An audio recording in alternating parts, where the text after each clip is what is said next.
आज मैं एक ऐसा मूवी एक्सप्लेन करने जा रहा हूँ जिस मूवी का नाम है सत्य प्रेम की कथा। और इस मूवी में आपको देखने को मिलेगा कि हीरो जिस लड़की को शादी करता है और शादी के बाद पता चलता है कि लड़की को किसी ने रेप किया था। सत्तू और उनके पिता रोज सुबह उठकर घर के सारे काम करते हैं। जो सब औरत को करना चाहिए वो सब दोनों बाप बेटे करते हैं। दरअसल सत्तू और उनके पिता दोनों घर के काम करते हैं, दोनों बाहरी काम नहीं करते हैं और घर के सारे काम करते हैं। इधर सत्तू के माँ और उनके बहन दोनों घर पर लोगों को डांस सिखाकर घर का खर्चा चलाते हैं। सत्तू के सारे दोस्त शादी की है लेकिन सत्तू अभी तक शादी नहीं की है। दरअसल सत्तू कोई काम नहीं करता है, इसलिए घर वाले सत्तू के शादी के बारे में नहीं सोचता है। सत्तू और उसके पापा दोनों फ्रेंडली है और दोनों दोस्त की तरह है। तभी सत्तू कुछ साल पहले के बाद उसके पापा को कहता है।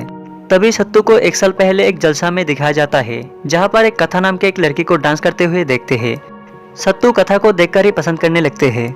सत्तू डांस खत्म होते ही कथा के साथ मिलने आते हैं और कथा को फ्लर्ट करने लगते हैं।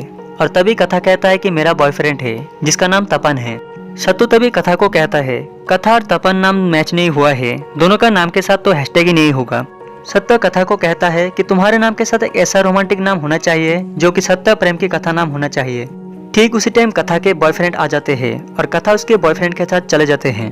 सत्य ये सब देखकर थोड़ा उदास हो जाते हैं। यहाँ पर हमें दिखाया जाता है सत्तू के पिता एक मार्केट पर आते हैं और ये मार्केट है कथा के पिता का मार्केट। मार्केट पर कथा के पापा हरिकृष्ण को नहीं देखते हैं, इसलिए कर्मचारी को पूछते हैं कि यहाँ पर हरिकृष्ण क्यों नहीं आया है। तभी उस मार्केट के कर्मचारी कहता है कथा और उसके बॉयफ्रेंड के साथ ब्रेकअप हुआ है और इसलिए उसके पिता हरिकृष्ण नहीं आया है। हरिकृष्ण अपने बेटी को लेकर बहुत चिंतित में है। ये बात सुनकर सत्य के पिता तभी सत्य के पास आते हैं। सत्य के पिता सत्य के पास आते हैं और आकर सब कुछ खुलकर कहता है और सत्य बहुत खुश हो जाते हैं। सत्य का पिता ये बात भी कहता है कि इस साल भी जलसा में कथा डांस परफॉर्मेंस करेगा और तभी तू अपने दिल की बात कह देना। तभी दोनों बाप बेटे मिलकर जलसा में आते हैं और आने के बाद कथा के फैमिली से मिलते हैं और मिलने के बाद कहता है कथा के बारे में। तब कथा के पापा कहता है कि कथा की तबीयत खराब है इसलिए वो जलसा पर नहीं आ पाएगा। तब सत्तू के पापा सत्तू को पास बुलाकर कहता है कि यही तुम्हारे पास मौका है, अभी कथा घर पर अकेला है, तुम जाकर उसे प्रपोज कर दो।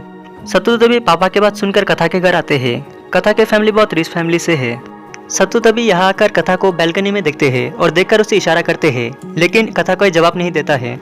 सत्तू तभी कथा के पास आते हैं। यहाँ पर आकर देखते हैं कि कथा बहुत बुरी हालत पर है। कथा ने अपने हाथ का नस काट लिया है जहाँ से बहुत खून बहने लगते हैं। सत्तू तभी बिना देर किए कथा को हॉस्पिटल ले आते हैं। कथा को हॉस्पिटल ले आने के बाद कथा नॉर्मल हो जाते हैं और कथा बहुत गुस्सा होते हैं और कहते हैं कि मैंने खुद जानकर सुसाइड करने लगा था और तुमने मुझे क्यों बचाया। ठीक इसी टाइम कथा के पेरेंट्स आ जाते हैं। आने के बाद कथा के पापा सत्य को पूछते हैं कि तुम क्या कथा के दोस्त हो। सत्य साफ साफ कहता है कि मैं कथा को प्रपोज करने के लिए घर गया था। यहाँ पर कथा के पापा कथा के पास आकर कथा को डांटने लगते हैं, जैसे कि कथा अगर सुसाइड कर लेता तो भी अच्छा होता।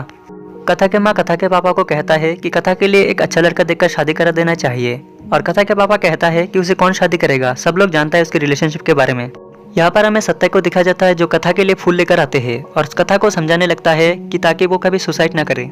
सत्य कथा को समझाकर कहता है कि मैं हमेशा तुम्हारे साथ हूँ और ये सब बात कथा के पिता सुन लेते हैं और सुनकर बहुत इम्प्रेस हो जाते हैं। उसके बाद हमें दिखाया जाता है कथा के फैमिली सत्य के घर आते हैं और यहाँ पर कथा के साथ सत्य के शादी कराने के लिए बात करने के लिए आते हैं। सत्य का परिवार ये सब सुनकर उनके होश हो जाते हैं क्योंकि सत्य को काम नहीं करता है। तब कथा के पापा सत्य को पास बुलाकर कहता है कि कथा ने जो सुसाइड किया था वो सब तुम अपने परिवार को नहीं बताओगे। तब सत्य कहता है कि मैं कोई काम धंधा नहीं करता हूँ, ये मैं आपको पहले ही बता दे रहा हूँ। तब कथा के पापा कहता है कि मेरे बिजनेस है वो तुम संभालोगे। इधर कथा ये बात सुनकर अपने पेरेंट्स के साथ बहुत नाराज हो जाते हैं और कहता है कि मेरी शादी मुझे एक बार बताना भी जरूरी नहीं समझा। कथा के पापा तभी कहता है कि तू अगर इस शादी को इनकार करेगा तो मैं सुसाइड कर लूंगा। यहाँ पर कुछ दिन बाद दिखाया जाता है कथा और सत्य की शादी हो रही है। कथा के बिना मर्जी से ये शादी हो रही है। कथा मजबूरी में अपने पिता की वजह से ये शादी कर रही है। सत्य के फैमिली बहुत खुश होते हैं और खुश होकर सत्य और कथा को दोनों को वेलकम करते हैं। सत्य का घर के कोई प्राइवेट कमरा नहीं है जिसकी वजह से सत्य के ऊपर एक कमरा है जहाँ पर डांस सिखाता है और वहाँ पर दोनों को रहना पड़ता है। सत्य तब कथा के साथ बात करना चाहता है लेकिन कथा सो जाते हैं। दोनों ही जब सो जाते हैं फिर आधी रात को कथा उठकर सत्य को बुलाने लगते हैं क्योंकि सत्य बहुत जोर से खराटे लेते हैं जिसकी वजह से कथा का नींद खराब होते हैं। कथा की नींद में कोई प्रॉब्लम ना हो इसकी वजह से सत्य अपने पापा के कमरे में सोने के लिए जाते हैं। उसके बाद सुबह सत्य डॉक्टर के पास आते हैं ताकि अपना खराटे लेना बंद कर सके। इसके लिए वो घर पर आकर रोज प्रैक्टिस करने लगते हैं लेकिन सत्य की ये आदत नहीं जाते हैं क्योंकि वो जब भी सो जाते हैं तभी वो खराटे लेते हैं। इसकी वजह से उसे अपने पापा के साथ सोना पड़ता है। सत्य एक दिन फिर कथा के पास आते हैं सोने के लिए लेकिन कथा उससे एक दूसरे कमरे पर जाने के लिए कहता है क्योंकि वो रोज खराटे लेते हैं। तब सत्य कथा को समझाने के लिए कोशिश करता है कि हम दोनों पति पत्नी हो और हम दोनों को एक साथ रहना पड़ेगा। कथा तभी गुस्सा होता है और कहता है कि मैं एसेक्सुअल हूँ, यानी कि मेरा कोई शारीरिक संबंध में कोई इंटरेस्ट नहीं है, जिसकी वजह से मेरा बॉयफ्रेंड मुझे छोड़कर चले गए हैं। और ये बात सुनकर सत्य अब शॉक्ड रह जाते हैं। सत्य ये सब सोचकर बहुत चिंतित में पड़ जाते हैं। उसके बाद सत्य कथा के पापा के साथ बात करने के लिए उस मार्केट पर जाते हैं। सत्य तभी कथा के पापा को कहता है कि कथा एसेक्सुअल है, मुझे शादी से पहले क्यों नहीं बताया गया था। सत्य को तभी कथा के पापा समझाकर कहता है कि कथा चाहता है कि तुम उससे दूर रहो, इसलिए वो तुम्हें झूठ बताया है और उसे तुम्हें थोड़ा टाइम देना होगा। सत्य तभी समझ जाता है कि उसे थोड़ा टाइम देना होगा। इसके बाद सत्य येलो रोज लेकर कथा के पास आते हैं और 1 मंथ एनिवर्सरी कहता है। कथा तभी सत्य को कहता है कि बीवी को रेड रोज दिया जाता है, येलो रोज नहीं दिया जाता है। तब सत्य कहता है कि मैं तुमसे पहले दोस्ती करना चाहता हूँ। कथा को ये बात बहुत अच्छा लगता है। तब सत्य कथा को कहता है कि अभी तो हम दोस्त बन गए हैं, तो क्यों ना कहीं हम बाहर घूमने के लिए जाए। तब कथा हाँ कहते हैं।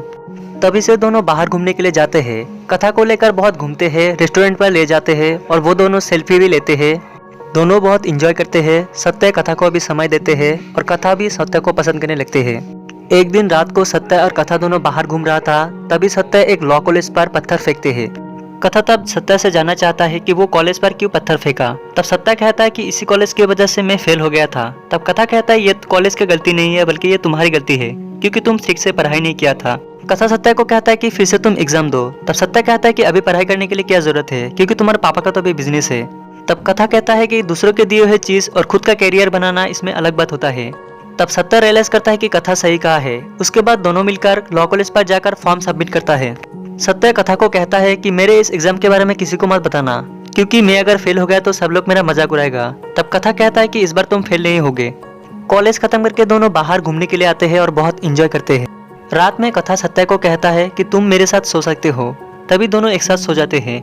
सत्य तभी कथा को कहता है कि तुमने उस दिन जो एसेक्सुअल के बारे में बताया था, उसका कोई इलाज है। तब कथा कहता है कि उस दिन जो मैंने तुम्हें बताया था वो सब झूठ बताया था। सत्य ये बात सुनकर बहुत खुश हो जाते हैं। तभी दोनों फिजिकल होने लगते हैं और कथा अचानक से कहता है कि no Tapan, no I am no ready. सत्य तभी समझ जाता है कि कथा को तपन ने रेप किया था। कथा रोते हुए बाथरूम पर चले जाते हैं। सत्य ये सब जानकर बहुत चिंतित में पड़ जाते हैं और उस दिन रात को वो नहीं सोते हैं। सत्य तभी सुबह होते ही कथा के घर जाते हैं और जाकर सब कुछ सच्चाई जानना चाहता है कि कथा उस दिन क्यों सुसाइड कर रहा था। कथा के पापा तब कहता है कि कथा अपने बॉयफ्रेंड के साथ सेक्स किया था, जिसकी वजह से वो प्रेग्नेंट हुआ था और उसके वजह से वो सुसाइड कर रहा था। कहता है कि कथा अगर ऐसा वैसा कुछ करे तो 2-4 थप्पड़ मार देना। सत्य गुस्सा होकर पापा के ऊपर हाथ उठाने लगते हैं, लेकिन वो अपने आप को कंट्रोल कर लेते हैं। सत्य तब सब कुछ खुलकर कहता है कि उस दिन रात को क्या हुआ था। इधर हमें दिखा जाता है सत्य का परिवार कथा के बारे में सब कुछ जान गया है। कथा को कहता है कि सत्य को अपने पास क्यों जाने नहीं देते हो। कथा तभी मजबूर होकर सब कुछ सच बोलता है कि शादी से पहले उसका बॉयफ्रेंड तपन उसे रेप किया था। तब कथा प्रेग्नेंट हुआ था और इस बच्चे को तपन एक्सेप्ट नहीं किया था, जिसकी वजह से वो एबॉर्शन किया और बाद में वो सुसाइड करने के लिए प्लान बनाया था। कथा सबको सच सच बताता है और कहता है कि तभी से मुझे लड़कों को अपने पास बुलाने से डर लगता है, इसलिए वो सत्य के साथ नहीं सोता है। सत्य के परिवार ये सब जानने के बाद उनका होश उड़ जाते हैं। इधर हमें दिखा जाता है सत्य तपन को फॉलो करते उसके ऑफिस पर आते हैं और आने के बाद उसे बहुत मारने लगता है। कथा को रेप करने के लिए तपन को वो बहुत मारता है। सत्य तभी घर आकर अपने खून धोने लगते हैं और कथा ये सब देखकर डर जाते हैं। सत्य तभी कथा को कहता है ये मेरा खून नहीं है, ये तपन का खून है। तब कथा कहता है तुम तपन को मारा था। सत्य तभी कहता है कि मैं सिर्फ तपन को ही नहीं बल्कि तुम्हारे पापा को भी मारना चाहता, लेकिन अपने आप को कंट्रोल किया था। सत्य तभी कथा को कहता है कि ये सब तुम अपने पापा को पहले क्यों नहीं कहा था। तब कथा कहता है कि मैं अपने पापा को ये सब नहीं समझा पाया था, क्योंकि हम दोनों कहीं बाहर घूमने के लिए गया था और तभी मेरे बिना मर्जी से रेप किया गया था। यहाँ पर हमें सत्य का परिवार को दिखाया जाता है कि कथा के साथ इतना कुछ होने के बाद भी सब नॉर्मल बिहेव करते हैं, जैसा कि यहाँ पर कुछ हुआ नहीं। सत्य का परिवार कथा को बहुत सपोर्ट करते हैं और दोनों को हनीमून जाने के लिए कुछ पैसे देते हैं ताकि कथा ये सब से डिप्रेशन से बाहर निकल सके। दोनों तभी हनीमून पर आ जाते हैं और बहुत इंजॉय करते हैं। जब दोनों पास आते हैं तब कथा को वो सब याद आते हैं और वो डिप्रेस में चले जाते हैं।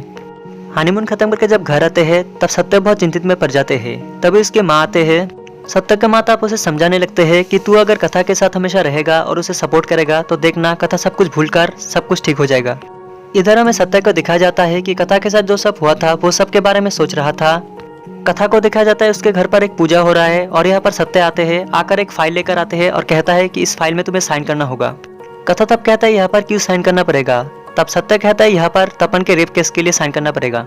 तभी सत्य के पापा सत्य को बुलाकर कहता है कि ये केस करके तुम्हें कोई फायदा नहीं मिलेगा, क्योंकि कथा डेट पर खुद मर्जी से गया था।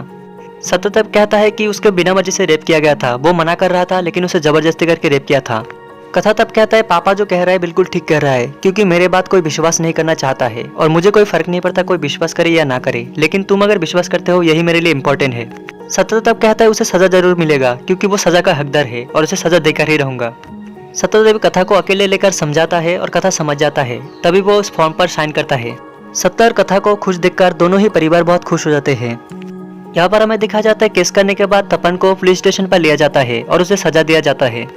कथा भी पहले से बहुत बेटर फील करते हैं और दोनों बहुत खुश हैं। यह मूवी यही से हैप्पी एंडिंग होते हैं।